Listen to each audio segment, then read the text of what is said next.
গ্রামে মামাতো বোনের হলুদে আমরা কি মজা করলাম সেই ব্লগটি আজকে তোমাদের মাঝে শেয়ার করব। হলুদে আমার করা প্রত্যেকটা ফুটেজে আমি চেষ্টা করব তোমাদের মাঝে শেয়ার করব। হ্যালো এন্ড আসসালামু আলাইকুম এভরিওয়ান, আমি তানজিন ফ্রম ফারিস্তাস মাম্মি। এই দেখো সবাই মিলে আমরা বউকে নিয়ে যাচ্ছে স্টেজে। বুঝোই তো, যেহেতু এটা গ্রামের বিয়ে, সবকিছু একটু গ্রামীণ পরিবেশই হচ্ছিল, তবে এটা কিন্তু সত্যি গ্রামের বিয়েতে কিন্তু একটা আলাদা মজাই হয়। আমরা ভাই বোনেরা সবাই ছোট ছোট বেবি নিয়ে গিয়েছিলাম, আমরা কিন্তু ওইরকম এনজয় করতে পারছিলাম না বেবিদের জন্য। এখানে দেখো আমার এই কাজিনটা কিন্তু অনেক লম্বা, মাশাআল্লাহ। গ্রাম হিসেবে ওর স্টেজ আর ডেকোরেশনটাও কিন্তু আমার বেশ ভালো লেগেছে। আমরা এবার সবাই বিয়েতে যেও অনেক ঘোরাঘুরি করেছি, এই ব্লগগুলো আসবে কামিং সুন।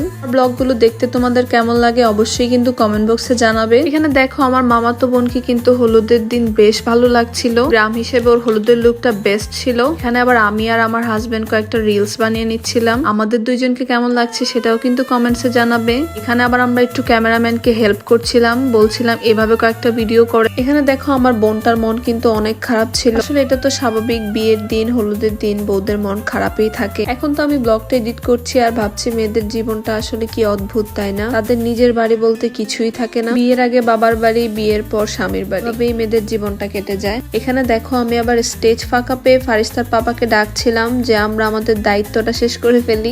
হলুদ দেওয়া, কিছু খাওয়ানো, ফর্মালিটিস গুলো তো হলুদের দিন করতেই হয়। এখানে দেখো আমি তো বসে হলুদ দিতে ভুলে গিয়েছি। সবাই আমাকে বলছিল আগে হলুদ দিয়ে দিতে, তো আগে খাওয়ানোর পর্বই শেষ করছিলাম, হলুদ আর দেওয়াই হলো না। আজকের এই পুরো ব্লগটিতে তোমরা একবারও ফারিস্তাকে দেখতে পাবা না। হলুদ স্টার্ট হয়েছিল 10টা থেকে, আর আমি তো ফারিস্তাকে ঘুম পাড়িয়ে তারপরে স্টেজে এসেছিলাম, তাই ফারিস্তার কোনো ভিডিওই নেওয়া হয়নি। এখানে দেখো আমার মামা আর মামি পাশে বসে আমার বোনটা অনেক কান্না করছিল। আসলে এই মুহূর্তটা অনেক ইমোশনাল ছিল। প্রতিটা মেয়েরই আসলে বিয়ের সময় সবচেয়ে বেশি তার বাবা মার জন্যই খারাপ লাগে। আমার বোনটার মন খারাপ দেখে আমি চিন্তা করলাম একটু হাসানোর চেষ্টা করি ওকে। মাশাআল্লাহ দেখো ওকে হাসার পর কিন্তু অনেক সুন্দর লাগছে।